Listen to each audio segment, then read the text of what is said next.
Co-presented by Vimal. बोलो जुबान केसरी. भोंदू खरातचा डिलीट मोबाईल डेटा रिकव्हर. खरातच्या मोबाईलमधून डर्टी सिक्रेट्स समोर येण्याची शक्यता. खरातने पुरावे नष्ट करण्यासाठी चॅट्स, फोटो, व्हिडिओ डिलीट केले होते. नाशिक टीसीएस धर्मांतरण प्रकरणी केंद्रीय महिला आयोगाचं पथक 2 दिवस नाशिकमध्ये 4 सदस्यीय समितीसह एसआयटी पथकाकडून तपास. टीसीएस कंपनीला आयोगाचं पथक आज भेट देण्याची शक्यता. नाशिकमध्ये एकाच वेळेस 6 एसआयटी स्थापन. भोंदू खरात, टीसीएस धर्मांतरण, शालार्थ आयडी सह 6 मोठ्या गुन्ह्यात राज्याकडून विशेष तपास पथकाची स्थापना. टीसीएस कंपनीतील धर्मांतरण आणि लैंगिक अत्याचार प्रकरणी निदा खानच्या अटकपूर्व जामिनावर उद्या सुनावणी. पोलिसांना गुंगारा देत निदाची मुंब्र्यातील क्लिनिकमध्ये 2दा हजेरी. वारंवार लोकेशन बदलून तपास यंत्रणांना चकवा. टीसीएस कडून राज्यात नोकर भरती प्रक्रियेला ब्रेक. नाशिक कार्यालयातील भरती कागदपत्रांची चौकशी होणार. टीसीएस मधील उच्चपदस्थ सूत्रांची माहिती. परतवाडा प्रकरणात आरोपींच्या मोबाईलमधील डेटा रिकव्हर. 5 पैकी 3 मोबाईलचा डेटा पोलिसांच्या हाती. तपासाला वेग. मोबाईल डेटामधून धक्कादायक माहिती समोर येण्याची शक्यता. परतवाडा लैंगिक शोषण प्रकरणामध्ये आरोपी अयान अहमदला घेऊन पोलिसांकडून स्पॉटचा पंचनामा. कॅफे हॉटेलमध्ये कसून चौकशी सुरू. परतवाडा प्रकरणातील आरोपी अयानचे कारनामे उघडकीस. 8हून अधिक मुलींना जाळ्यात ओढल्याची भीती. ब्लॉगर असल्याची बतावणी करून मुलींसोबत मैत्री करायचा. पोलीस तपासात धक्कादायक खुलासे. परतवाडा प्रकरणातील आरोपी अयानचे इंस्टाग्राम पेज ट्रेंडिंगवर. गुन्हा दाखल झाल्यानंतर 6 दिवसातच अयानचे 4000 फॉलोअर्स वाढले.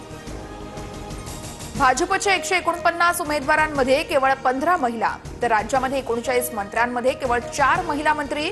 महिला आरक्षण विधेयकावरून अंजली दमानी यांचं ट्विट. मुख्यमंत्री फडणवीसांच्या विरोधकांवरील टीकेला आकडेवारी निशी प्रत्युत्तर.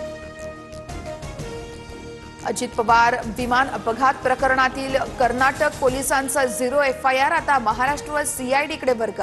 दादांच्या विमान अपघात प्रकरणी अद्याप गुन्हा दाखल नाही. तपासाची व्याप्ती वाढणार. सोन्याच्या जेजुरीसारखी बारामती घडवली, आम्ही ती जपणारच. दादांच्या आठवणीत आजही बारामतीकरांच्या डोळ्यामध्ये अश्रू. बारामती स्पोर्ट्स क्लब परिसरामध्ये मॉर्निंग वॉकच्या वेळेस सुनेत्रा पवार यांचा नागरिकांसोबत संवाद. उपमुख्यमंत्री एकनाथ शिंदे उद्या सातारा दौऱ्यावर. जिल्हा परिषदेच्या 15 नवनिर्वाचित सदस्यांचा सत्कार करणार. शक्ती प्रदर्शनातून भाजपला आव्हान देणार. सरकारने सिंधुदुर्गवासियांची फसवणूक केलेली आहे. शक्तीपीठ महामार्गावरून ठाकरेंच्या सेनेच्या वैभव नाईकांचा सरकारवर हल्लाबोल. शक्तीपीठ महामार्ग फोंडा मार्गे मुंबई गोव्याला जोडण्याचीही मागणी. मुंडवा जमीन गैरव्यवहार प्रकरणी शीतल तेजवानीला हायकोर्टाचा दिलासा. तात्काळ तेजवानीच्या सुटकेचे आदेश. मात्र खडक पोलीस ठाण्यात दाखल गुन्ह्यामध्ये तेजवानीचा मुक्काम तुरुंगातच. मोबाईलवर रील बनवण्याच्या नादात समृद्धी महामार्गावरती खासगी बसचा भीषण अपघात. बस चालक आणि क्लीनर रील बनवत होते. अपघातात 1.5 वर्षाच्या चिमुकल्याचा मृत्यू. 25 ते 20 प्रवासी जखमी. बुलढाण्याच्या मेहकर टोल नाक्याजवळील घटना समोर. अक्षय तृतीया महागली. सोन्याचा भाव 1,57,000 पोहोचला, तर चांदी 2,67,000 पार. 3.5 मुहूर्तांपैकी एक असलेल्या अक्षय तृतीयेला ग्राहकांमध्ये सोने खरेदीचा उत्साह.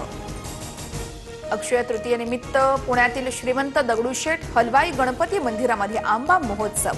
दगडूशेठ बाप्पाला आंब्याची आरास. पहाटेपासूनच मंदिरामध्ये दर्शनासाठी भाविकांच्या रांगा. Co-presented by Vimal. बोलो जुबान केसरी.